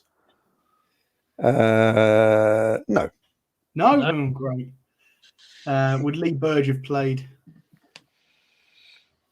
It was the other fella. Reece Charles Cook. Yes. Yeah. What year is this? That might give me a better I indication. can't think of. I'm trying to- 2016. 2016. Vladimir Gadjev. Yes. God, you're getting some names here. Good grief. George Thomas, maybe. No, shall I read them out? I mean, you'll know them all, actually, but Chris Stokes, maybe. Sean Harris, Lewis Page, Sam Ricketts, Jordan Willis, Dion Kelly Evans, Chris McCann, Vladimir Gajkev, Carl Reed, Ben Stevenson, and Dan Agay. Is it Agay? That's what you call him? A guy. Yeah. And then Ramirez came on. Devon Kelly Evans came on, and Carl Spence. It's interesting because it feels like an eternity away. It seems like a lifetime, but Toffolo was playing for Norwich because he went to Huddersfield, didn't he? Then Forest. Sebastian Bassong was playing for him. Kyle Lafferty and Josh Murphy, Yusuf Malumbu. Wow. Yeah, so it's. But I mean, can't be the Russell Martin, surely. and obviously James Maddison. How far we've come. Yes. Yes, in 10 days, yeah. So no wonder we got beat 6-1. That didn't seem a very... I think I've been to Carrow Road. Must be about 10 times after I was working out over the history. I've never seen us win. No, I think we won there. I think I've to. seen us win once in the FA Cup there. Ah, Out of all the teams, I think our best record is against Norwich. I think it's Norwich or Southampton. Because I'm seeing here we've won 54 times and lost 38 times against them. But as Jack was saying, recent years it's not been great. But we were on a downward spiral where they were going up, and they've been to and fro in the Premier, weren't they, in the Premier League? So it's expected. On we Saturday, always used to have a good go at them at Highfield Road. I remember we used to. We never used to lose at Highfield Road for years. Yeah. I just feel we just.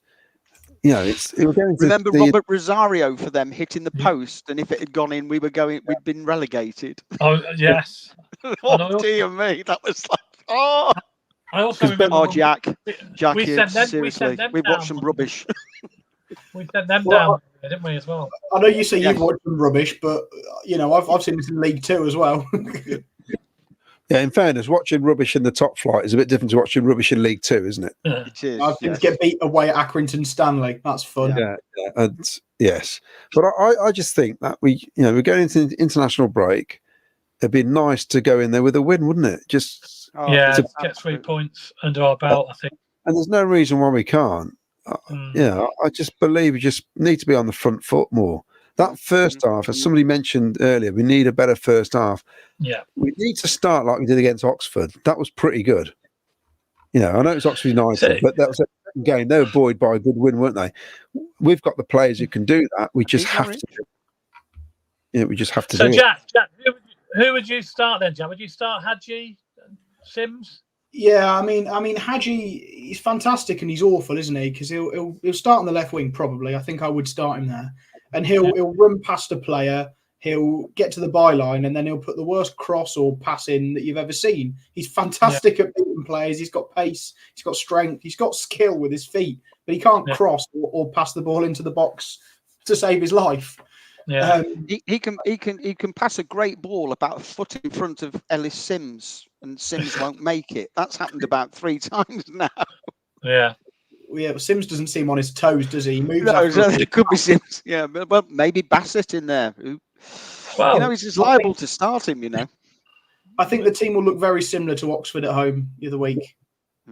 yeah, in the Even league. Bristol away, it will look very, very similar to that sort of team. I don't think Sheaf will start personally. I think give Sheaf half an hour, 45 minutes the weekend off the bench.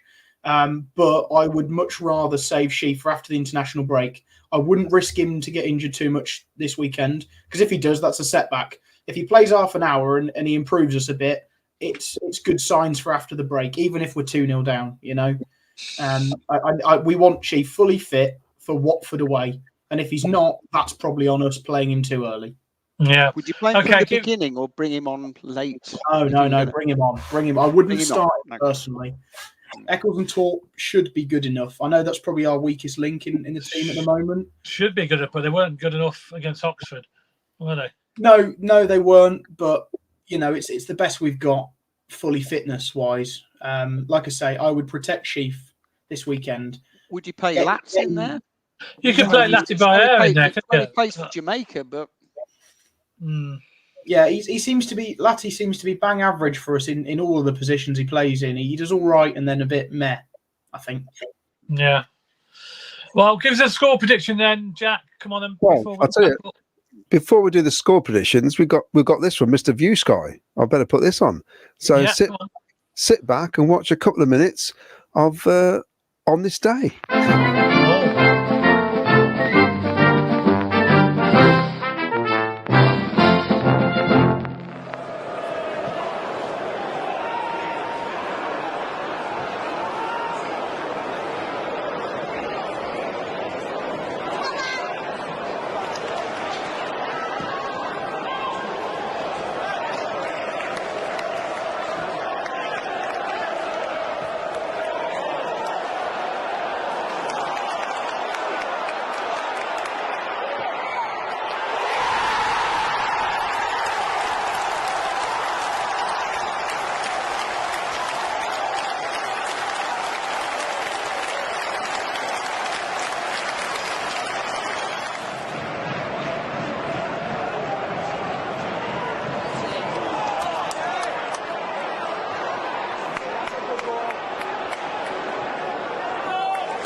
I think we'd all settle for that again, wouldn't we, on Saturday?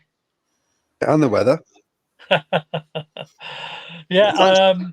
View Sky for that. Thanks very much. Yeah, thanks very much, Mr. Blue Sky. He does all the videos and everything for us. He's a fantastic guy who's got loads of archive footage. Remarkable how quiet that sounded, didn't it? Yeah. Against the noise now in the stadium. Yeah, definitely. Sorry, can I cut No. It's all right. Yeah, I quite agree with you. Definitely, it was different in sound. Jack, come on then. You were going to give us a score prediction. 2-1 us. Both teams will score 2-1 to us. 2-1 to City. Okay. Paul, I'm going 3-1. 3-1. Okay. 3-1 to us. Right, that's confident. Claudio? Right, I'm going to be optimistic. Good. Ooh. Draw. I've been off all week. I was about to call you a Debbie Downer. I've been off all week. I've got over my sore throat. I'm looking forward to Saturday. I'm going to have some great company with me, and Paul's going to be there as well. Not in the box, though. Not in you the never- box, unfortunately. No, Jack, things happen. They just happen for a reason. You never know. Anyway, Luca's missing out. He's having to play football because his team is short, so he's a bit gutted. But he's a team player, so he's having to play football instead. Anyway, I reckon we're going to win. Now, I'd like to think we can beat this lot 2 or 3-1. You know, they're nothing special. Oxford showed that in the first game of the season. And we've got to be ultra confident in front of the big crowd. There'll be a bit of a buzz anyway because of the cup draw and all the rest of it. So come on, Sky Blues, just sort yourselves out, lads. 3-1 win. I'm going for 3-1. Right. Well, I'm going for a win as well. I'm going 3-0. I don't think we'll concede, believe it or not. Ooh, okay. Dangerous game. I'm quite confident. I think, I'm quite confident we can beat them at home. And we'll get our shooting boots on. So I'm going for a 3-0 win and some early action in the first half. So if we can go 2-0 up, that's what we want sometimes. We go 1-0 up, don't we? We've got to look for that second goal, and then we can settle down a little bit.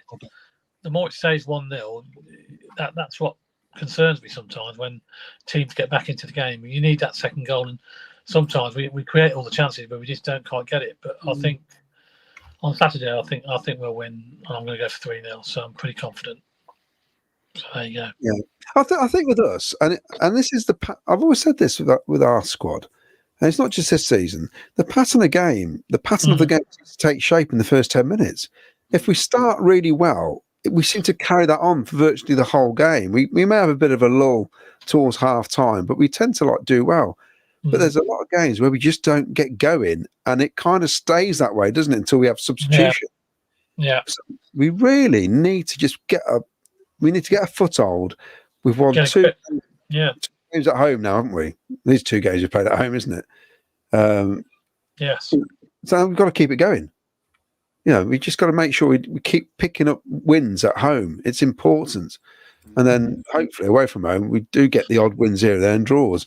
But I just think when we got such a good fan base at the minute, we just got to keep everybody engaged. I mean, Mark Robbins mentioned the night how it went really quiet, and then eventually said the crowd got going and it lifted the players. He says, but then he said it's up to the players to lift the crowd as well. You know. Yeah.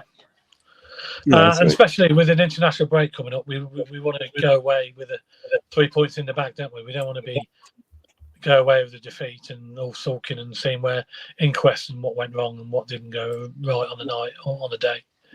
We need 3 points to go into this international break, set us up nicely for the rest of the season. And because there's no easy games in this league, as we all know. No easy games, is there? We know that. So right, spot the ball then, Claudio. There we go. That's the picture. And the ball is. Where's the ball? Where's the ball? Wait, what number? Come on, quickly. Well, I thought you were doing it. I am. I think it's number 3. Oh, number 3, right. Who'd have thought that? Number 3. Did we have any winners? Is he? I can see one. We've had a lot of entries. At the minute, I can see GLB Boxing. That's the only one I can see at the minute. Well, I'll have a quick look down. I can't. Number 3. Yeah, I agree. I think that's the only one. Yeah. Oh, hang on. Mark Richardson. Spot the ball, number 3. Oh, yeah. Oh, yes. I've seen it now. Okay.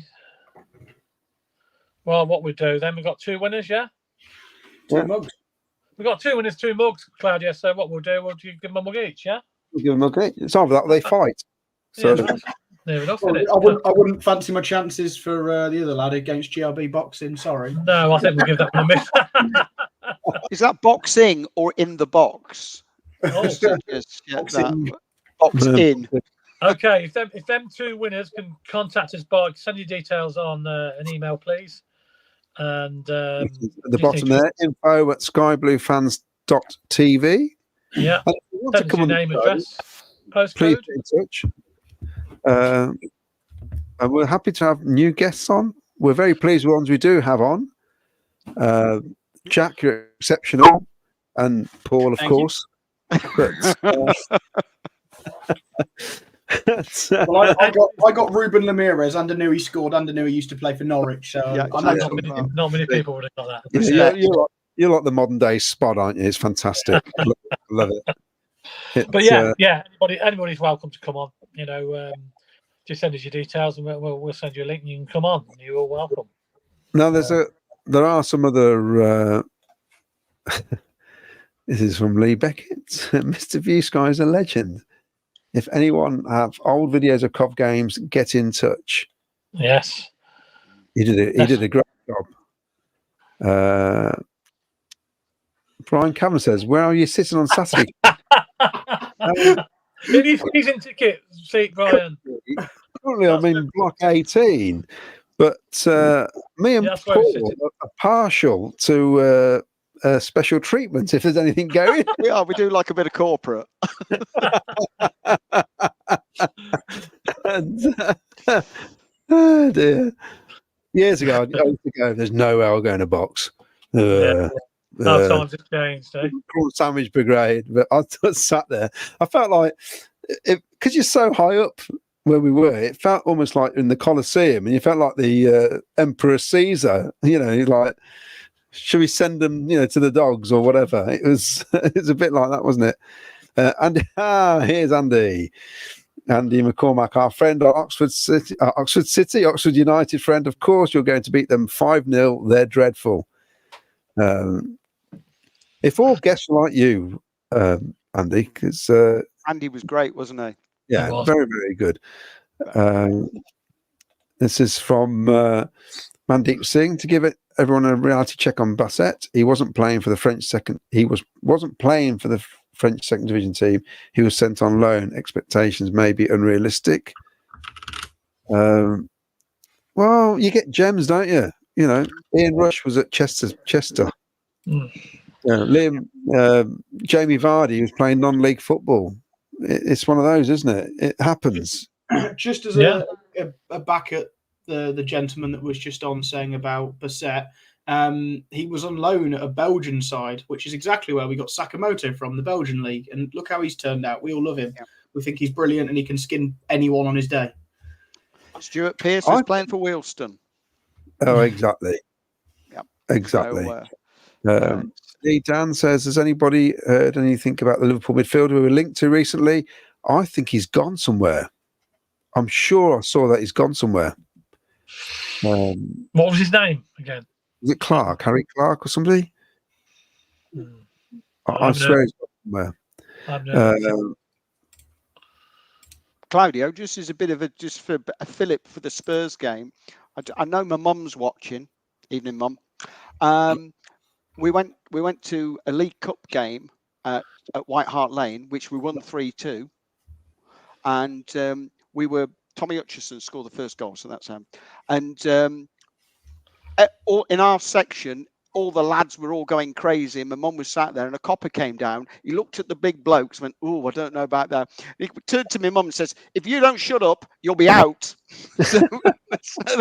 So my mum nearly got thrown out of White Hart Lane. So just as a little story, so I'm sure we'll beat them. I'm really confident. Yeah. The Liverpool lad's gone abroad, apparently, says Gavin Spicer. Yeah. And Andy McCormack's got about Oxford City. Well, it's Headington Town, wasn't it? Or something like that they were called originally. You're not even from Oxford. So there you go. Right then. He gives the wave.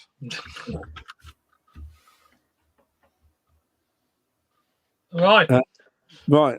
Well, Okay. I don't know. A couple of predictions. Gavin's seen a couple of predictions. Lee Beckett, he says number 3 as well, but he's he's put that after it was released. I know, yeah. Nice try.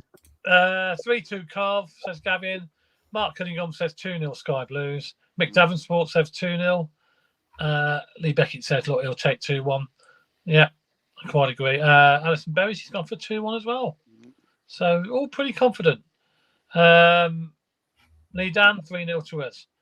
Wayne Littlewood is sitting on the fence, 2-2. Wayne. Wayne's very positive all the time, isn't he? So Yeah. There's a couple of images before we go. We'll get this one up. I can't remember what the second one is. And it's interesting because it looks all a bit familiar.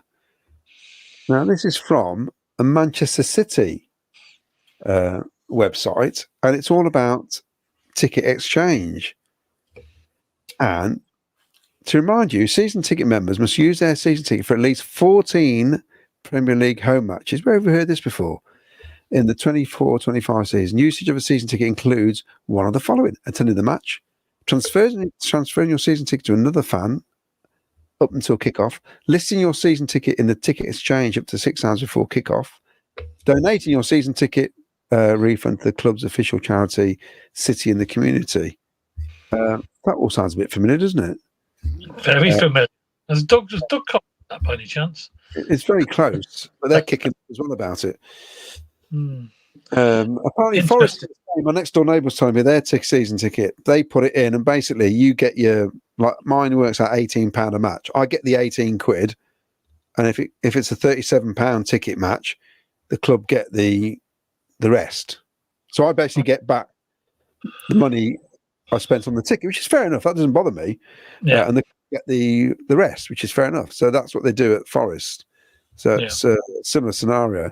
He said, but they're clamping down because, as like a lot of clubs, we've got supporters who share tickets, and they did it with the away tickets they've got. They've got an away membership, and of course, people using other people's membership to get away tickets. So, and it's all been clamped on now. So I think a lot of clubs are getting wise to it. I'm not. This is another image which I think maybe. This is about the Carabao Cup.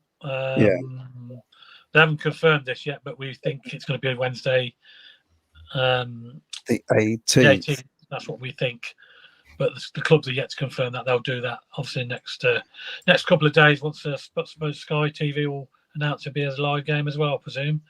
Once they decide which games they're going to choose for live. Now this is interesting. Chris Brook says Divine from Tottenham has been linked with the Spurs fans, attacking midfielder. So maybe Parma rumours are true.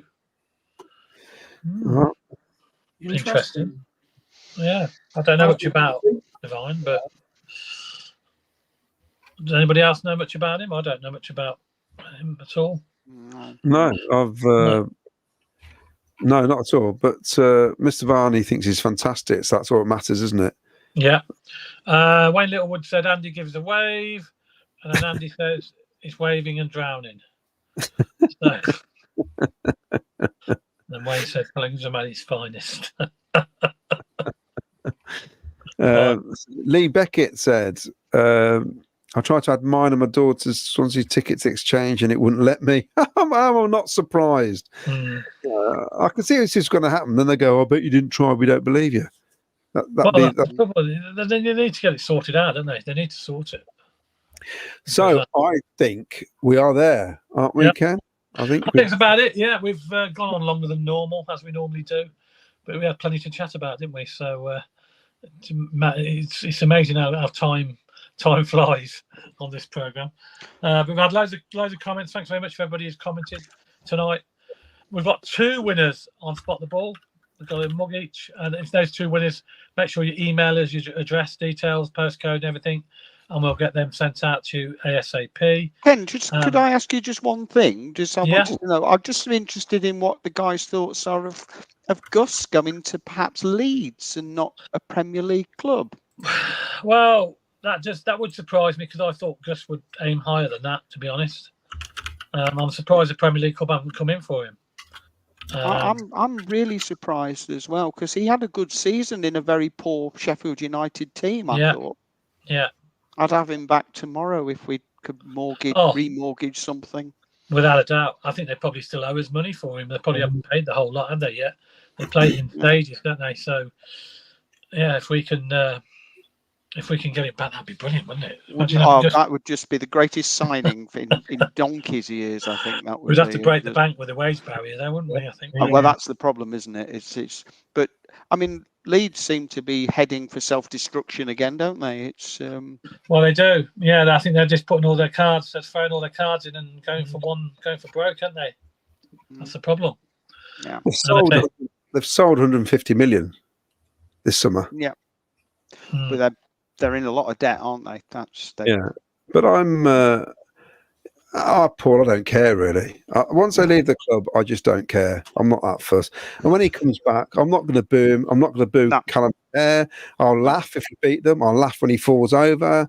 I'll laugh if he does something rubbish, and I'll clench my fists and grit my teeth if he scores. But I'm not going to boo him because he don't deserve to be booed. Absolutely not. It's the same with Callum O'Hare, to be honest. Yeah. So they did their best when they were here. They did well for us. They were great for us. Yeah. But everybody moves on, don't they? Exactly.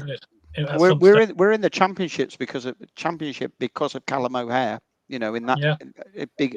If you think of all the contribution he made then, that's just it's frustrating that we got him for nothing and we've let him go for nothing. That's a frustrating thing, isn't it? But we did offer him a contract, and he's decided to go elsewhere. So I mean, okay, he had a rubbish season because he got relegated. But who's to say he goes to Leeds and they have a great season and get promoted? It's just one of those, isn't it? Players don't get it all. And like, if people want to listen to the Dave Boddy interview, it's not necessarily the players who they don't even get involved in negotiations, not even in the room. They're nowhere to be seen, basically. So, and things happen, and they just happen. The classic Mo Salah was talking today, and they asked him about his contract with Liverpool. He says, I just want to enjoy my football. I worry about that at the end of the season. He's going, basically, unless there's a massive payday, and that's it. And that's the way it is, so... Yeah, I understand that. I understand what you're saying there, Claudia. I was just surprised that he didn't go to somewhere like Ipswich or. I thought he could have made a lower Premiership side. Yeah. Other than the Premier League, Ipswich, I'd still go to Leeds. I would still go to Leeds. I think the long run, I think there's more sustainability with Leeds, even though I just feel that they are. I mean, you've got to remember, I'm married to a Leeds fan. Well, I just look at it and think, I know I take the mick out of Leeds saying they only had 10, 11 really good seasons, and that was back in the mid-60s to the mid-70s. But they got a massive fan base, and it's, and there's a lot more passion up there for it, I think. I was at university in Leeds, in 87. I'd actually, for the semi-final, I'd seen Leeds more times than I'd actually seen Coventry, because we all used to go and stand in Lowfields and watch. And it's hell of a ground. It's horrible. But it is a hell of a fan base. Oh yeah, it is. The atmosphere at Ellen Road is fantastic. It was like when we went there last year. I mean, to be honest, I'd love it if I had an agent who went and seen my boss, did all the negotiation for me. He's telling them, I'm sorry, we're not accepting that. And then because I've got a job for him and he's going to earn 3 times as much down the road doing exactly the same. And it doesn't matter if he gets moved on again, or I get moved on again the following year, as long as you're up in your way, and that's all he's doing. It's difficult, isn't it? Because ideally you want them all to stay. Especially when they're good.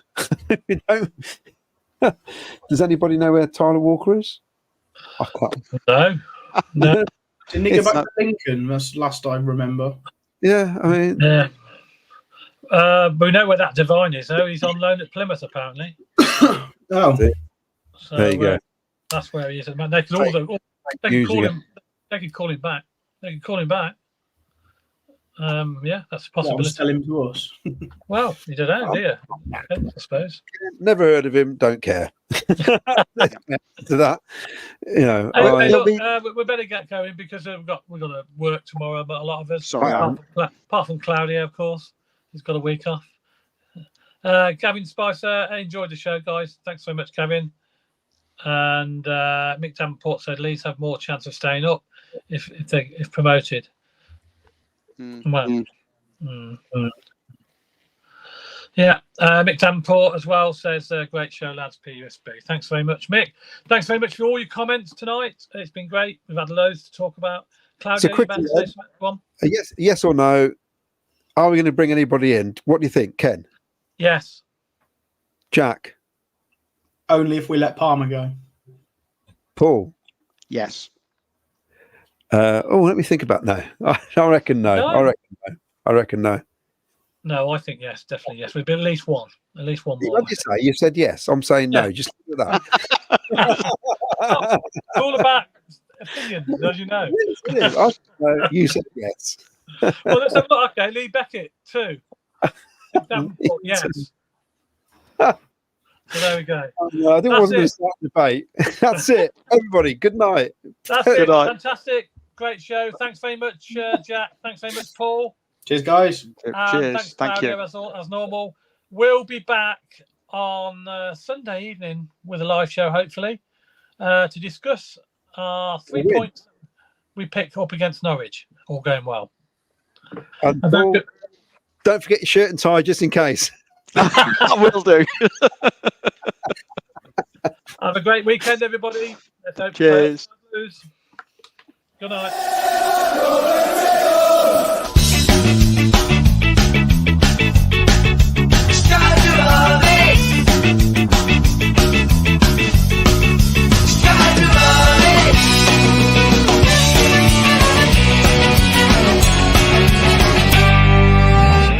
Sky Blue Fans TV. For the fans, by the fans.